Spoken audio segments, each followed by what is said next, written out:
यमलोक एवं यमसभा का वर्णन, चित्रगुप्त आदि के भवनों का परिचय, धर्मराज नगर के 4 द्वार, पुण्यात्माओं का धर्मसभा में प्रवेश। गरुड़ उवाच। गरुड़ जी ने कहा, हे दयानिधे, यमलोक कितना बड़ा है, कैसा है, किसके द्वारा बनाया हुआ है, वहां की सभा कैसी है और उस सभा में धर्मराज किनके साथ बैठते हैं। हे दयानिधे, जिन धर्मों का आचरण करने के कारण धार्मिक पुरुष जिन धर्म मार्गों से धर्मराज के भवन में जाते हैं, उन धर्मों तथा मार्गों के विषय में भी आप मुझे बतलाए। श्री भगवान उवाच। श्री भगवान ने कहा, हे गरुड़, धर्मराज का जो नगर नारदादि मुनियों के लिए भी अगम्य है उसके विषय में बतलाता हूं, सुनो। उस दिव्य धर्म नगर को महापुण्य से ही प्राप्त किया जा सकता है। दक्षिण दिशा और नैऋत्य कोण के मध्य में वैवस्वत यम का जो नगर है, वह संपूर्ण नगर वज्र का बना हुआ है, दिव्य है और असुरों तथा देवताओं से अभेद्य है। वह पुर चौकोर, 4 द्वारों वाला, ऊंची 4 दीवारी से घिरा हुआ और 1000 योजन प्रमाण वाला कहा गया है। उस पुर में चित्रगुप्त का सुंदर मंदिर है, जो 25 योजन लंबाई और चौड़ाई में फैला हुआ है। उसकी ऊंचाई 10 योजन है और वह लोहे की अत्यंत दिव्य 4 दीवारी से घिरा है। वहां आवागमन के लिए सैकड़ों गलियां हैं और वह पताकाओं एवं ध्वजों से विभूषित है। वह विमान समूहों से घिरा है और गायन वादन से विनादित है। चित्र बनाने में निपुण चित्रकारों के द्वारा चित्रित है तथा देवताओं के शिल्पियों ने उसका निर्माण किया है। वह उद्यानों और उपवनों से रमणीय है, नाना प्रकार के पक्षीगण उसमें कलरव करते हैं तथा वह चारों ओर से गंधर्वों तथा अप्सराओं से घिरा है। उस सभा में अपने परम अद्भुत आसन पर स्थित चित्रगुप्त मनुष्यों की आयु की यथावत गणना करते हैं। वे मनुष्यों के पाप और पुण्य का लेखा जोखा करने में त्रुटि नहीं करते। जिसने जो शुभ अथवा अशुभ कर्म किया है, चित्रगुप्त की आज्ञा से उसे उन सब का भोग करना होता है। चित्रगुप्त के घर के पूरब की ओर ज्वर का एक बड़ा विशाल घर है और उनके घर के दक्षिण शूल, लूता और विस्फोट के घर हैं तथा पश्चिम में कालपाश, अजीर्ण तथा अरुचि के घर हैं। चित्रगुप्त के घर के उत्तर की ओर राजरोग और पांडुरोग का घर है, ईशान कोण में शिर, पीड़ा का और अग्निकोण में मूर्छा का घर है। नैऋत्य कोण में अतिसार का, वायव्य कोण में शीत और दाह का स्थान है। इस प्रकार और भी अन्यान्य व्याधियों से चित्रगुप्त का भवन घिरा हुआ है। चित्रगुप्त मनुष्यों के शुभाशुभ कर्मों को लिखते हैं। चित्रगुप्त के भवन से 20 योजन आगे नगर के मध्य भाग में धर्मराज का महादिव्य भवन है। वह दिव्य रत्नमय तथा विद्युत की ज्वालामालाओं से युक्त और सूर्य के समान देदीप्यमान है। वह 200 योजन चौड़ा, 200 योजन लंबा और 50 योजन ऊंचा है। 1000 स्तंभों पर धारण किया गया है। वह दुर्यमणि से मंडित है, स्वर्ण से अलंकृत है और अनेक प्रकार के हर्म्यक धनिकों के भवन और प्रासाद गृह से परिपूर्ण है। वह भवन शरतकालीन मेघ के समान उज्ज्वल, निर्मल एवं सुवर्ण के बने हुए कलशों से अत्यंत मनोहर है। उसमें चित्र बहुरंगी रंग के स्फटिक से बनी हुई सीढ़ियां हैं और वह हीरे के फर्श से सुशोभित है। रोशनदानों में मोतियों के झालर लगे हैं। वह पताकाओं और ध्वजों से विभूषित, घंटा और नगाड़ों से निनादित तथा स्वर्ण के बने तोरणों से मंडित है। वह अनेक आश्चर्यों से परिपूर्ण और स्वर्ण निर्मित सैकड़ों किवाड़ों से युक्त है तथा कंठकरहित नाना वृक्ष, लताओं एवं गुल्मों अर्थात झाड़ियों से सुशोभित है। इसी प्रकार अन्य भूषणों से भी भवन सदा भूषित रहता है। विश्वकर्मा ने अपने आत्मयोग के प्रभाव से उसका निर्माण किया है। उस धर्मराज के भवन में 100 योजन लंबी चौड़ी दिव्य सभा है जो सूर्य के समान प्रकाशित, चारों ओर से देदीप्यमान तथा इच्छानुसार स्वरूप धारण करने वाली है। वहां न अधिक ठंड है, न अधिक गर्मी। वह मन को अत्यंत हर्षित करने वाली है। उसमें रहने वाले किसी को न कोई शोक होता है, न वृद्धावस्था सताती है, न भूख प्यास लगती है और न किसी के साथ अप्रिय घटना ही होती है। देवलोक और मनुष्यलोक में जितने काम काम्य, विषय, अभिलाषाएं हैं, वे सभी वहां उपलब्ध हैं। वहां सभी तरह के रसों से परिपूर्ण भक्ष्य और भोज्य सामग्रियां चारों ओर प्रचुर मात्रा में है। वहां सरस, शीतल तथा उष्ण जल भी उपलब्ध है। उसमें पुण्यमय शब्दादि विषय भी उपलब्ध हैं और नित्य मनोवांछित फल प्रदान करने वाले कल्पवृक्ष भी वहां है। हे तार्क्ष, वह सभा बाधारहित, रमणीय और कामनाओं को पूर्ण करने वाली है। विश्वकर्मा ने दीर्घ काल तक तपस्या करके उसका निर्माण किया है। उसमें कठोर तपस्या करने वाले, सुव्रती, सत्यवादी, शांत, सन्यासी, सिद्ध एवं पवित्र कर्म करके शुद्ध हुए पुरुष जाते हैं। उन सभी की देह तेजो में होती है। वे आभूषणों से अलंकृत तथा निर्मल वस्त्रों से युक्त होते हैं तथा अपने किए हुए पुण्य कर्मों के कारण वहां विभूषित होकर विराजमान रहते हैं। 10 योजन विस्तीर्ण और सभी प्रकार के रत्नों से सुशोभित उस सभा में अनुपम एवं उत्तम आसन पर धर्मराज विद्यमान रहते हैं। वे सत्पुरुषों में श्रेष्ठ हैं और उनके मस्तक पर छत्र सुशोभित है, कानों में कुंडलों से अलंकृत वे श्रीमान महामुकुट से सुशोभित हैं। वे सभी प्रकार के अलंकारों से समन्वित तथा नीलमेघ के समान कांति वाले हैं। हाथ में चंवर धारण की हुई अप्सराएं उन्हें पंखा झलती रहती हैं। गंधर्वों के समूह तथा अप्सराओं का संग गायन, वादन और नृत्यादि द्वारा सभी ओर से उनकी सेवा करते हैं। हाथ में पाश लिए हुए मृत्यु और बलवान काल तथा विचित्र आकृति वाले चित्रगुप्त एवं कृतांत के द्वारा वे सेवित हैं। हाथों में पाश और दंड धारण करने वाले, उग्र स्वभाव वाले, आज्ञा के अधीन आचरण करने वाले तथा अपने समान बल वाले नाना दूतों से वे धर्मराज घिरे रहते हैं। हे खग, अग्निश्वात, सोमप, ऊष्मप, स्वधावान, बहिर्षद, मूर्तिमान तथा अमूर्तिमान जो पितर हैं एवं अर्यमा आदि जो पितृगण हैं और जो अन्य मूर्तिमान पितर हैं वे सब मुनियों के साथ धर्मराज की उपासना करते हैं।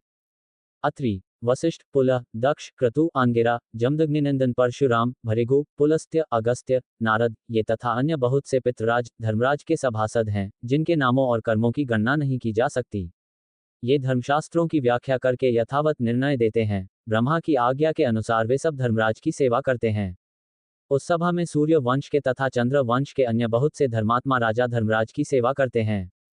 मनु, दिलीप, मारधाता, सगर, भागीरथ, अम्बरीश, अनरण्य, मुचुकुंद, निमि, पृथु, ययाति, नहुष, पुरु, दुष्यंत, शिवी, नल, भरत, शंतनु, पांडु तथा सहस्त्रार्जुन, ये यशस्वी पुण्यात्मा राजर्षि और बहुत से प्रख्यात राजा बहुत से अश्वमेध यज्ञों का अनुष्ठान करने के फलस्वरूप धर्मराज के सभासद हुए हैं।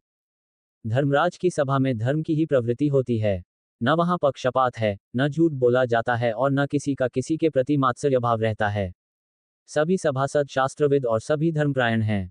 वे सदा उस सभा में वैवस्वत यम की उपासना करते हैं। हे तार्क्ष, महात्मा धर्मराज की वह सभा इस प्रकार की है। जो पापात्मा पुरुष दक्षिण द्वार से वहां जाते हैं वे उस सभा को नहीं देख पाते। धर्मराज के पुर में जाने के लिए 4 मार्ग हैं।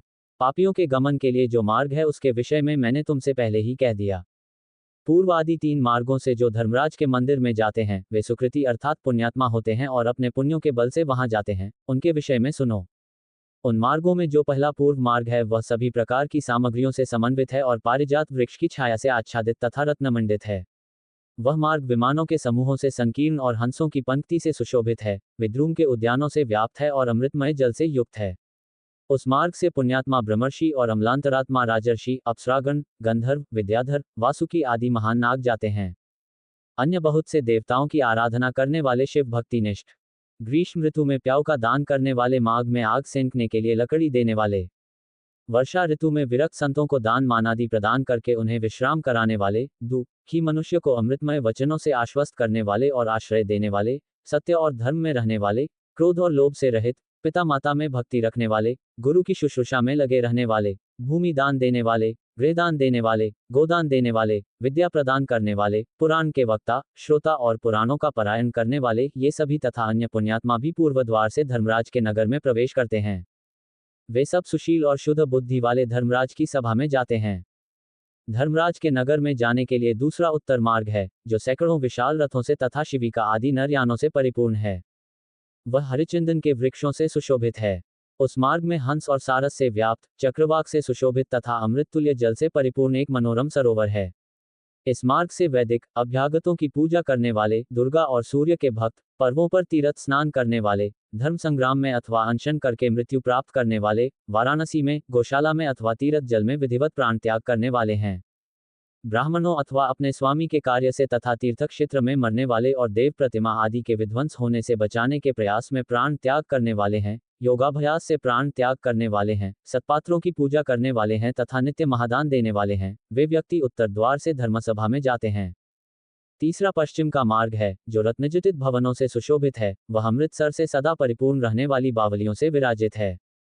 वह मार्ग कुल में उत्पन्न मदोन्मत हाथियों से तथा उच्चे श्रवा से उत्पन्न अश्वरत्नों से भरा है।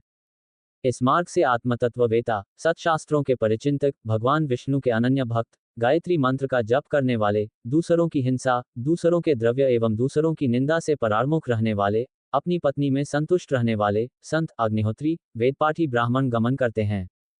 ब्रह्मचर्य व्रत का पालन करने वाले, वानप्रस्थ आश्रम के नियमों का पालन करने वाले, तपस्वी, संन्यास धर्म का पालन करने वाले तथा श्रीचरण सन्यासी एवं मिट्टी के ढेले, पत्थर और स्वर्ण को समान समझने वाले, ज्ञान एवं वैराग्य से संपन्न, सभी प्राणियों के हित साधन में निरत, शिव और विष्णु का व्रत करने वाले, सभी कर्मों को ब्रह्मा को समर्पित करने वाले, देव ऋण, पितृ ऋण एवं ऋषि ऋण, इन तीनों ऋणों से विमुक्त, सदा पंचयज्ञ में निरत रहने वाले, पितरों को श्राद्ध देने वाले, समय से संध्योपासन करने वाले, नीच की संगति से अलग रहने वाले, सत्पुरुषों की संगति में निष्ठा रखने वाले ये सभी जीव अप्सराओं के समूहों से युक्त श्रेष्ठ विमान में बैठकर अमृतपान करते हुए धर्मराज के भवन में जाते हैं और उस भवन के पश्चिम द्वार से प्रविष्ट होकर धर्मसभा में पहुंचते हैं। उन्हें आया हुआ देखकर धर्मराज बार बार स्वागत संभाषण करते हैं, उन्हें उठकर अभ्युत्थान देते हैं और उनके सम्मुख जाते हैं। उस समय धर्मराज भगवान विष्णु के समान चतुर्भुज रूप और शंख चक्र गदा तथा खड्ग धारण करके पुण्य करने वाले जीवों के साथ स्नेहपूर्वक मित्रवत आचरण करते हैं। उन्हें बैठने के लिए सिंहासन देते हैं, नमस्कार करते हैं और पाद्य अर्घ्य आदि प्रदान करके चंदनादिक पूजा सामग्रियों से उनकी पूजा करते हैं।